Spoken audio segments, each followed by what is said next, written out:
Hello दोस्तों, कैसे हैं आप लोग। सभी को नमस्कार, सभी को आदाब। मेरा नाम प्रशांत कुमार। आपके लिए ये फोर्थ क्लास हम एनसीईआरटी का हिस्ट्री का क्लास लेकर के आए हैं, तो जिसमें कि हम लोग सेकेंड चैप्टर कर रहे हैं और उसका हम लोग आधा कर चुके थे। बदलती जलवायु से हम लोगों को शुरू करना है।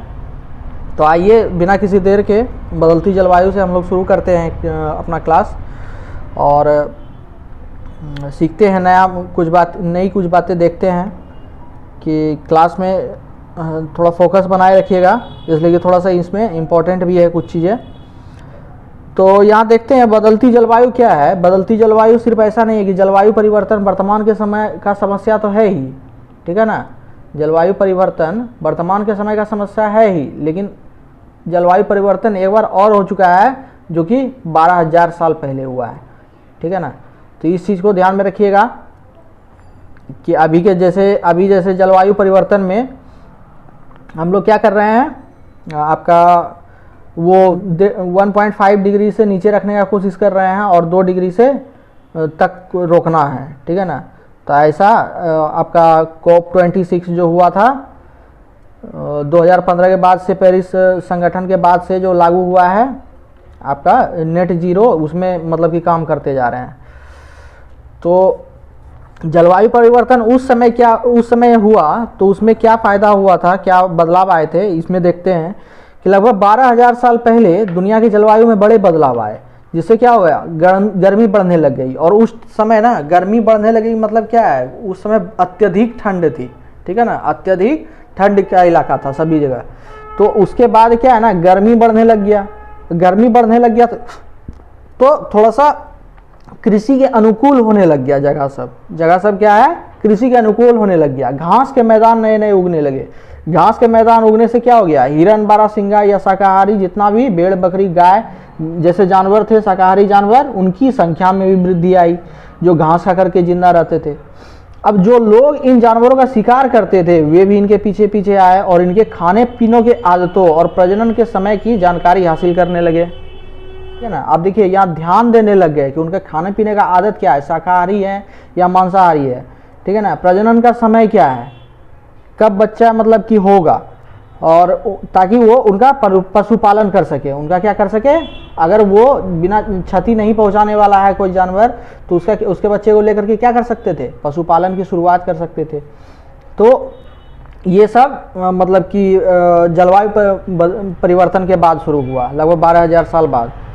तो हो सकता है, यहाँ दिया है कि हो सकता है कि तब लोगों ने इन जानवरों को पकड़ कर अपनी ज़रूरतों के अनुसार पालने की बात सोचने लगे। साथ ही इस काल में मछली भी भोजन का महत्वपूर्ण स्रोत बन गई। देखिए मछली का भोजन जो है ना बहुत पुराना है, 12,000 साल पहले भी मछली का भोजन महत्वपूर्ण स्रोत बन गई थी। इसलिए कि अगर मान लीजिए कि आपका उपलब्धता अगर नहीं हो पा रहा है, अनाज का उपलब्धता नहीं हो पा रहा है, पेड़ पौधों में अगर कुछ नहीं है, तो क्या होगा, नदी में आपको समुद्र किनारे वहाँ क्या है, मछली आपको प्रचुर मात्रा में मिलेगी। क्या होगी, प्रचुर मात्रा में होगी।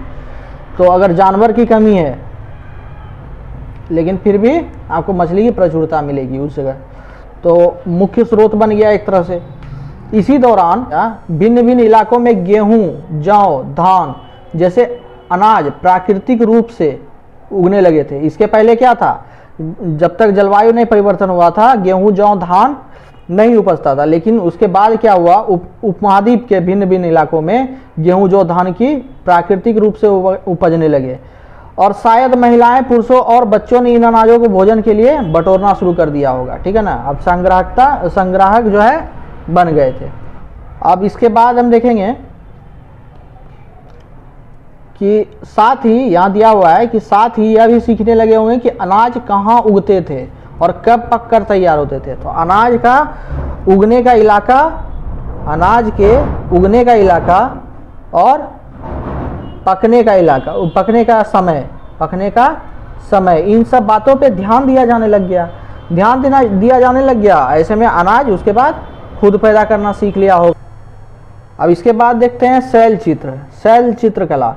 तो शैल क्या है, शैल का मतलब है पत्थर पे जो चित्रकला उकेरी जाती है उसी को शैल चित्रकला कहते हैं। जैसे ये देखिए एक इंसान के रूप का बनाया हुआ चित्र है और ये हिरन का बनाया हुआ चित्र है, हिरन के शेप का। तो इससे पता चल रहा है कि शिकारी मतलब कि शिकार किया जा रहा है।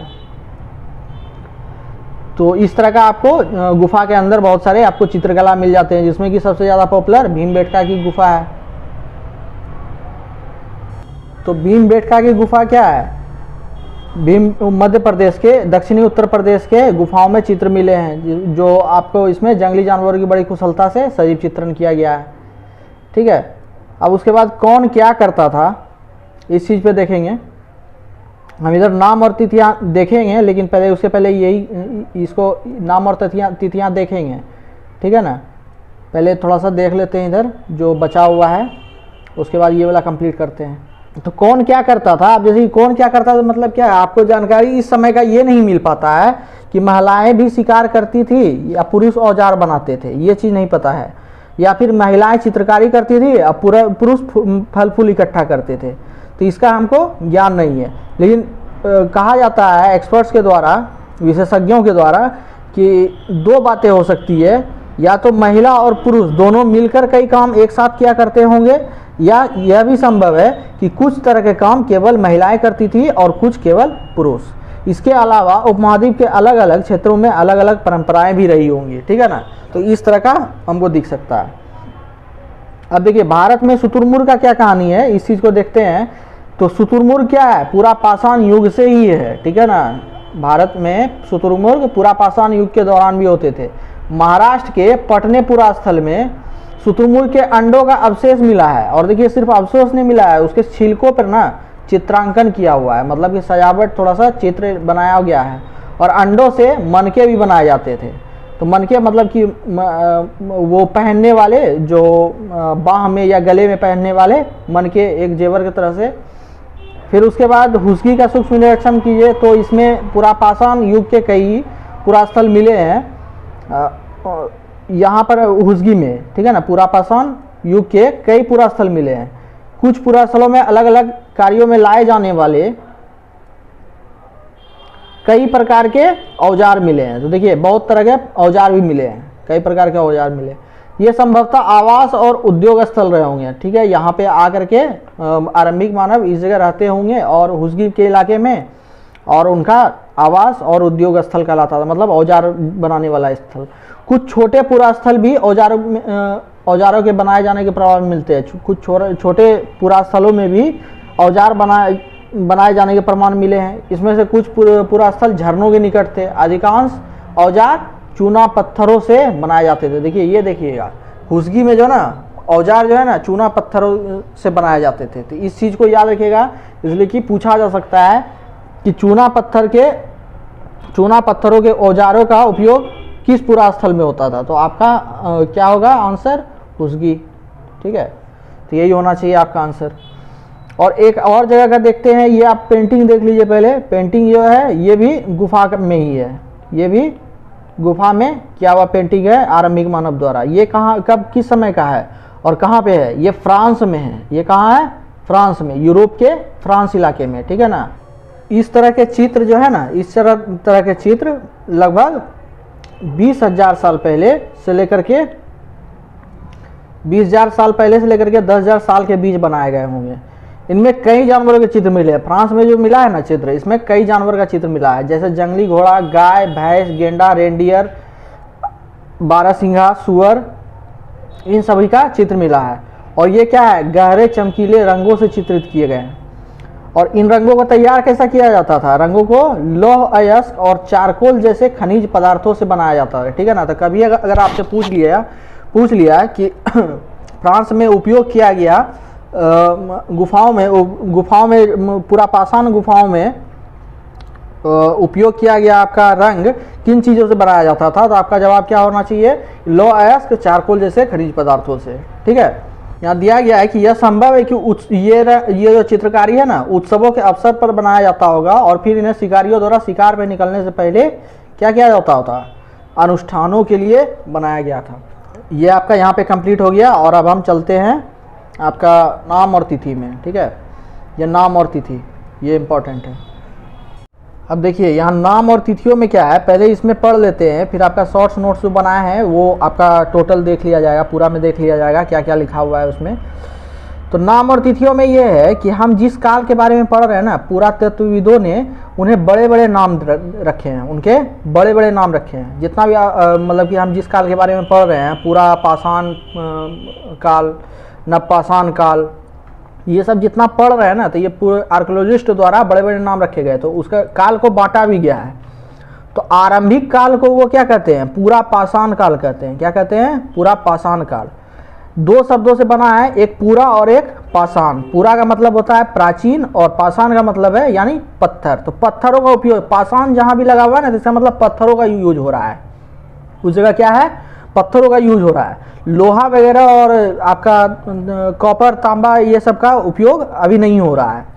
तो पूरा पाषाण काल पूरा स्थलों से प्राप्त पत्थरों के औजारों के महत्व को बताता है। ठीक है ना? पत्थरों के औजारों के महत्व कौन बताता है? पूरा स्थल से प्राप्त पत्थर बताता है।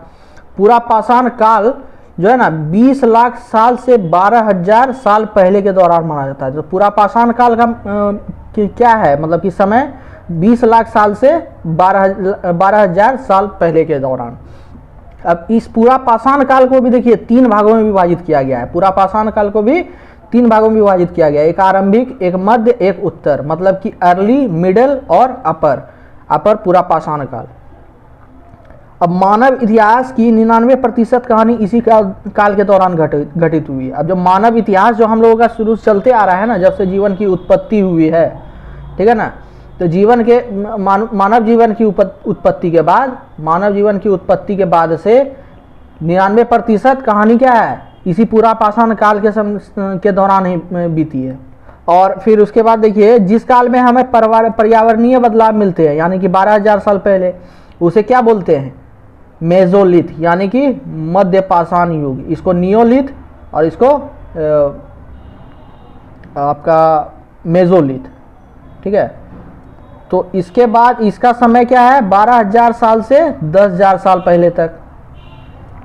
इस काल के पाषाण औजार आमतौर पर छोटे होते, जैसे कि हम लोगों का अभी क्या है कि देखिए टेक्नोलॉजी में बढ़ोतरी हुआ है। ठीक है ना? टेक्नोलॉजी में क्या हुआ? बढ़ोतरी हुआ। तो अब नैनो टेक्नोलॉजी का यूज होने लग गया है। मतलब कि और भी पहले क्या था? टेक्नोलॉजी सिर्फ था, अब क्या हो गया? नैनो टेक्नोलॉजी आ गया। मतलब कि एक चीज़ को, और पहले टुकड़ा अणुपरमाणु करते थे, अब क्या करते हैं? अणुपरमाणु के अलावा अब नैनो उसका टुकड़ा किया जाने लग गया। तो उसी तरह से उसमें भी बदलाव हुआ था। तो पत्थरों के औजार क्या है? पत्थरों के औजार पहले बड़े बनते थे, अब क्या होने लग गए? एकदम छोटे बनने लग गए। तो इसलिए इसे माइक्रोलिथ युग यानी लघु पाषाण युग भी कहा जाने लगा। प्रायः इन औजारों में हड्डियों या लकड़ियों के मिट्ठे लगे हुए हंसिये और आरी जैसे हथियार मिलते थे। साथ ही पूरा पाषाण युग के औजार भी मिलते थे। अब देखिए, ऐसा नहीं है कि मेसोलिथ आया है, मध्य पाषाण युग आया है तो पूरा पाषाण युग के सारे औजार ही खत्म हो जाएंगे, उसके भी कुछ औजार रहेंगे। ठीक है ना? तो इस कारण से यही कहना चाह रहा है कि ये जो है ना, पत्थर का जो औजार है, ये भी औजार रहेगा और ये भी औजार रहेगा। तो ये आपको मध्य पाषाण काल में मिल जाएगा। फिर अगले युग की शुरुआत क्या है? लगभग 10,000 साल पहले से होती है। इसे नवपाषाण युग कहा जाता है। क्या कहा जाता है? नवपाषाण युग कहा जाता है। कुछ स्थानों के नाम दिए गए हैं। अक्सर हम पुराने स्थानों के लिए उन नामों का प्रयोग करते हैं जो आज प्रचलित हैं, क्योंकि हमें ज्ञात ही नहीं कि उस काल में इसमें क्या नाम रहे होंगे। तो ये सब नाम तो हम लोग बाद में न दिए हैं, पहले का नाम नहीं है। ये सब क्या है? बाद का नाम दिया गया है। तो सारा नाम जो है हम क्या करते हैं? उसको नाम का प्रयोग करने के लिए दिया होता है। तो नवपाषाण हो गया। नवपाषाण का नाम यही है कि नया वाला है। जो भी है, आरंभिक मानव जो थे, नवपाषाण काल में जो थे, ओल्ड स्टेन एज में, उनका था। अब हम नोट से देखते हैं। तो जैसे बदलती जलवायु क्या है कि 12,000 साल पहले शुरू हुई और गर्मी बढ़ी। इससे क्या हुए? घास बढ़े। घास बढ़ने के बाद हिरन और बारहसिंगा, भेड़, बकरी, गाय की जैसे शाकाहारी जानवरों की संख्या बढ़ी। इससे पशुपालन की शुरुआत हुई। इसी काल में मछली भोजन का महत्वपूर्ण स्रोत बना। उपमहाद्वीप में गेहूं, जौ और धान जैसे उपज, अनाज क्या हो गए? प्राकृतिक रूप से उपजना चालू हो गए।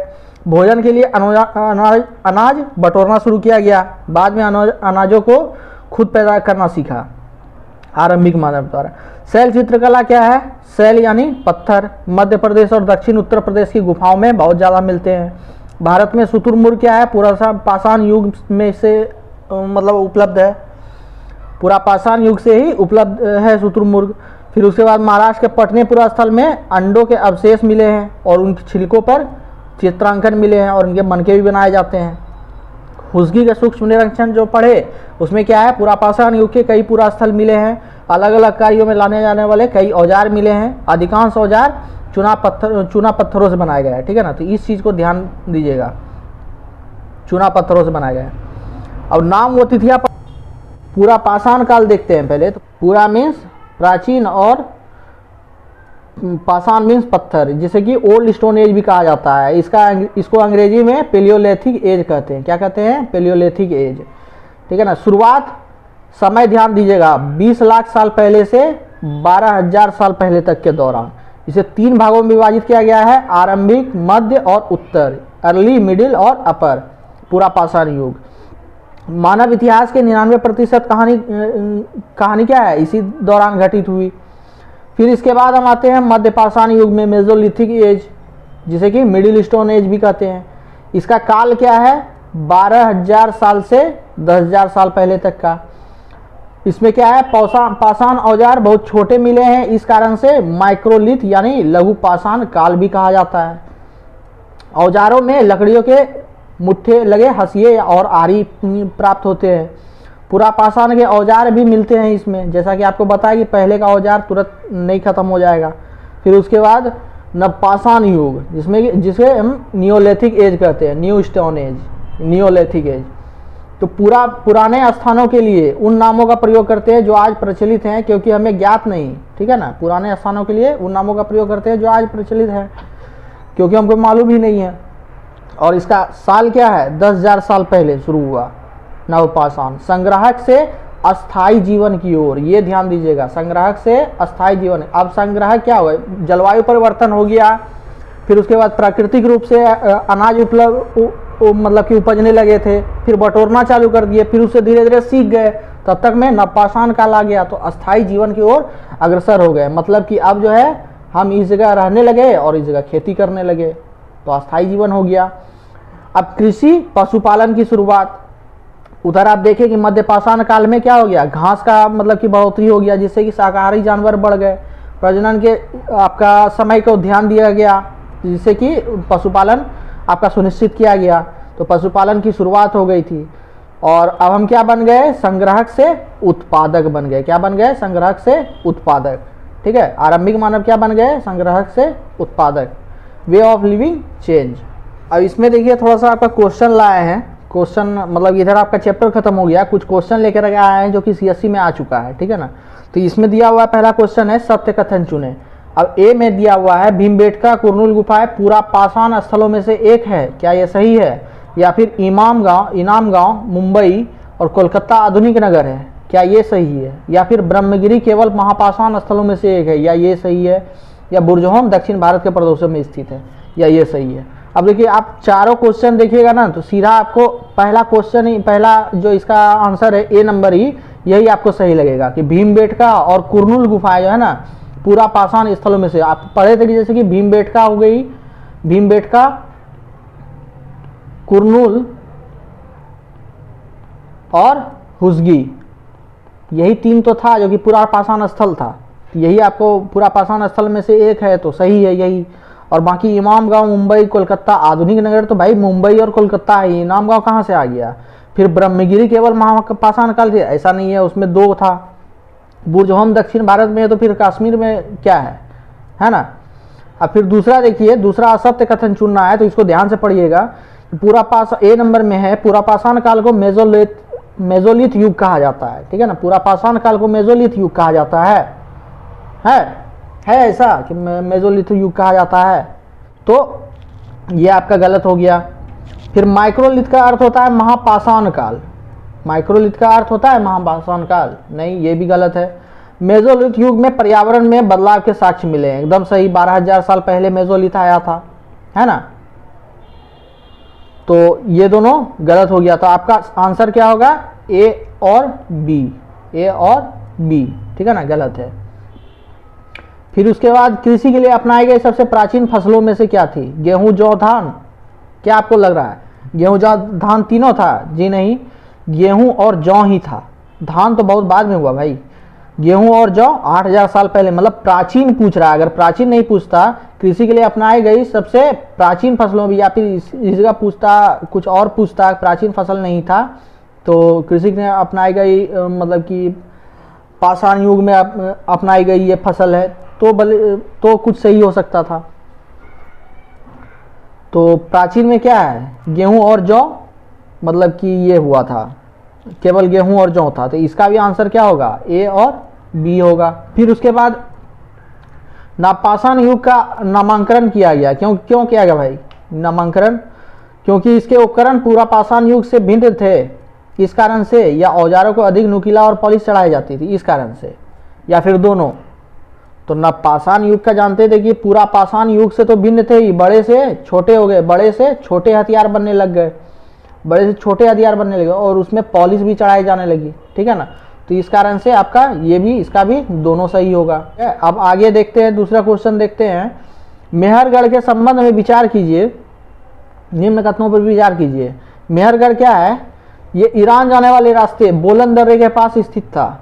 मेहरगढ़ क्या है, ईरान जाने वाले रास्ते बोलन दर्रे पर स्थित है। इस स्थान पर सर्वप्रथम कृषि और पशुपालन के साक्ष्य मिले हैं। क्या ये सही है क्या? मेहरगढ़ में चौकार और आयताकार घरों के अवशेष भी पाए गए हैं। क्या ये सही है? आपको क्या लग रहा है?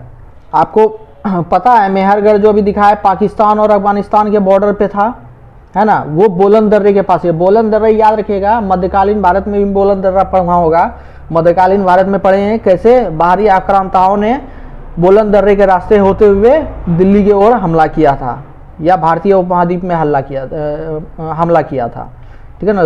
बोलन दर्रा मतलब कि बहुत ही विशेष महत्वपूर्ण इलाका था। और उसके बाद इस समय में मेहरगढ़ में यहाँ सर्वप्रथम कृषि और पशुपालन के साक्ष्य मिले हैं। तो हाँ भाई मिले हैं। कृषि तो हम जान रहे हैं 8000 साल पहले शुरू हुआ है, तो कृषि हो गया तो पशुपालन भी हो गया।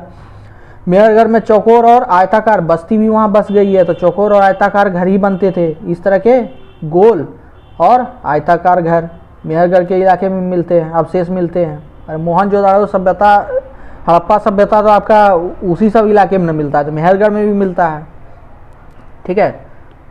तो ये हो गया आपका, इसका तीनों सही होगा। क्या होगा, ए बी सी तीनों सही।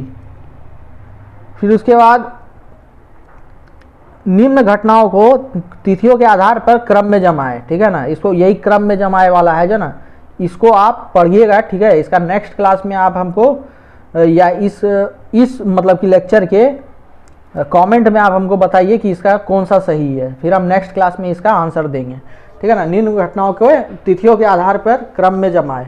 मध्यपाषाण युग, बसने की प्रक्रिया का आरंभ, नवपाषाण युग का आरंभ, मेहरगढ़ में बस्ती का आरंभ, क्या इस तरह से चला था? पहले मध्यपाषाण युग आया, फिर उसके बाद बसने की प्रक्रिया आरंभ हुई, फिर उसके बाद नवपाषाण युग का आरंभ हुआ, फिर उसके बाद मेहरगढ़ की बस्ती का आरंभ हुआ।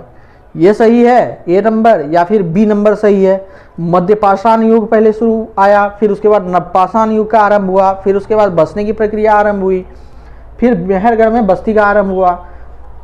क्या ये सही है? या फिर सी नंबर सही है, नवपाषाण युग का आरंभ हुआ, फिर उसके बाद मध्यपाषाण युग का शुरुआत, फिर उसके बाद बसने की प्रक्रिया का आरंभ, फिर मेहरगढ़ में बस्ती का आरंभ। या फिर डी मध्यपाषाण युग, फिर उसके बाद नवपाषाण युग का आरंभ, फिर मेहरगढ़ में बस्ती का आरंभ, फिर बसने की प्रक्रिया का आरंभ। तो ये आप हमको कमेंट बॉक्स में बताइए। ये आपका चैप्टर 2 का लेक्चर पूरा खत्म होता है, और नेक्स्ट वीडियो में आपको लेक्चर मतलब चैप्टर 3 का शुरुआत करेंगे, और उसमें बताएंगे क्या क्या इम्पोर्टेंट है, क्या नहीं है एग्ज़ाम के पॉइंट ऑफ व्यू से।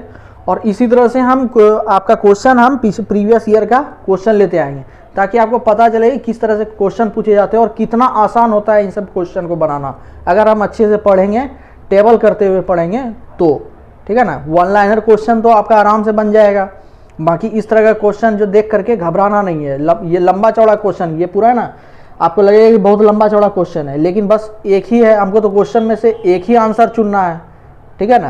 तो एक आंसर चुनना है, तो उसके लिए आराम है कि आपको अगर आता है तो आप तुरंत बना दीजिएगा, ठीक है।